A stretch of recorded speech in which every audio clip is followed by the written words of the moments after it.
Hey everybody, Michael Snyder here, Pacific Northwest Weather Watch. Today is March 27th, and right now we are looking at the infrared satellite imagery. You'll see BC, Washington, Oregon. Check out this cold upper level trough dropping down. We've got low pressure developing on the southern periphery of that. This is going to become the main low pressure center here. It's going to absorb all this energy, spin up into about a 980 millibar low off the coast of Oregon there. It's going to create some dynamic satellite imagery here as we go through the day today and in through tomorrow. A lot of this energy is moving down through California, but some precipitation coming back up over Oregon, trying to sneak into southern Washington as well. We'll take a look at that. We'll take a look at what's coming up midweek here. So it looks like we're going to warm up here across Pacific Northwest before we potentially cool back down towards next weekend.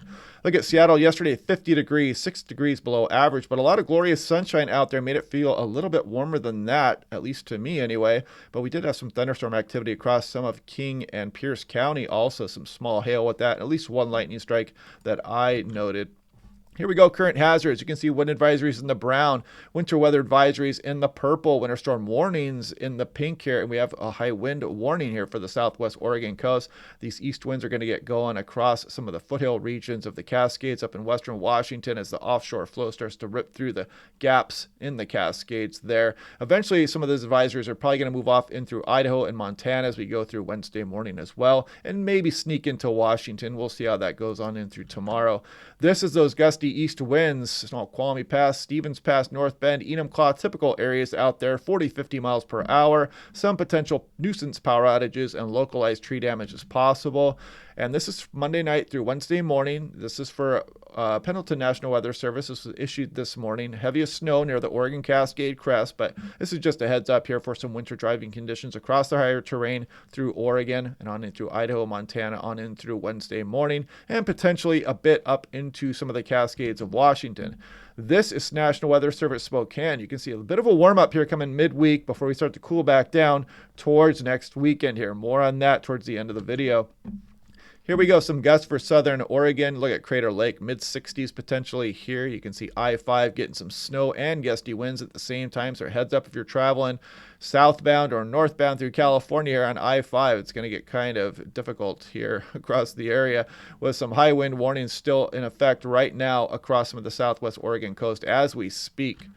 Now you can see this is the European. There's that cold upper level trough kind of forming its own low pressure center there. But this main cyclogenesis is going to occur with that southern portion here. Spin up off the coastline. And again, a lot of this is going to move through California here with that frontal system. But moisture is going to be spread back north over the area here. Now as this pivots down south, we're going to remain in this offshore flow and we're going to warm up a bit across Pacific Northwest here Wednesday, Thursday, and then before we potentially cool back down again through the extended. Now looking here, this is 100-meter wind speed, BC, Washington, Oregon there. Here we go. This main low pressure center here is developing off the coast of Oregon. And you'll notice as this pivots a little bit further south, we start to bring some strong offshore winds across places to western Washington up into the foothills there. As this pivots down to the south here, it's going to bring us in the wake of that storm system, and that's what's going to allow us to warm up for Wednesday and Thursday coming up. Now we're looking here at the European. This is precipitation and sea level pressure. There goes our low pressure center here, spreading moisture back up over Oregon. Some decent amounts of snow potential as we go through tomorrow on and through Wednesday morning for eastern Oregon. Doesn't get at Washington as much if you notice, but does clip the southern Washington Cascades. Eventually moves on in through Idaho and southwest Montana there as this slope continues to plague California as you go on in through Thursday. Now this is looking at the NAM 3KM. This one only goes out 60 hours, but you can see the similar development of the low pressure system here, spreading nice snowfall amounts across Oregon, clipping some of Washington, including some of the eastern slopes of the Cascades here. Could get some snowfall here as we get a little bit of offshore component. Could bring that upslope snowfall here across some of the Cascades of Washington. And then you can see some of that energy move across Idaho towards Montana as we go on in through Wednesday afternoon. This is looking at European. Last night's run, total snow 10-to-1 ratio. I'll just let this play through quickly here. And you can see Oregon kind of bullseye versus Washington. But again, maybe some for the southern slopes of the Washington Cascades. The NAM has a little bit more in that upslope flow for some of the east slopes of the Cascades as well. So watch out for that. Now here we go, Seattle-Tacoma International Airport. You can see as we go through this week, not too bad, but then you can see that cool down looming as we go through the weekend coming up here. This is for Spokane, something similar. You see we warm up midweek here, and then we cool back down as we go through the weekend coming up on in through early April. This is looking at last night's European run. This is that storm system we're dealing with now, developing off the coastline.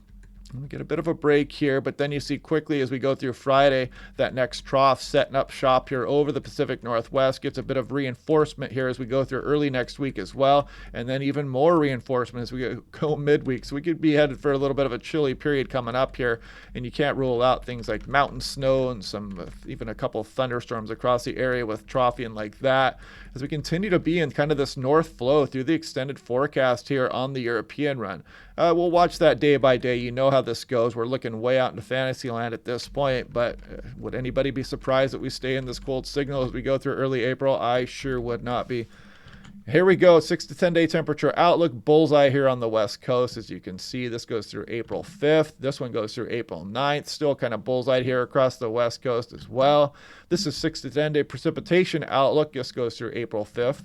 April 9th here, and you'll see that above average signal across a lot of the Pacific Northwest coming up here. So stick close to your satellite imagery here as you go through the day today. This is going to spin up pretty quickly here as we go through this afternoon and evening, and it's going to look kind of interesting here. You'll probably see it all over social media, and I'll probably post something about it as well. It's probably going to look pretty dynamic on the satellite imagery as we go. So anyway, so hopefully we can get a couple warm days out of this week coming up here before we drop back down into below average territory again here across Pacific Northwest. So we'll watch those systems through the extended one by one. We'll try to nail down those details as we go. Hope you guys are liking the channel here. Click like and subscribe, and we'll do this again tomorrow, and I'll talk to you guys then.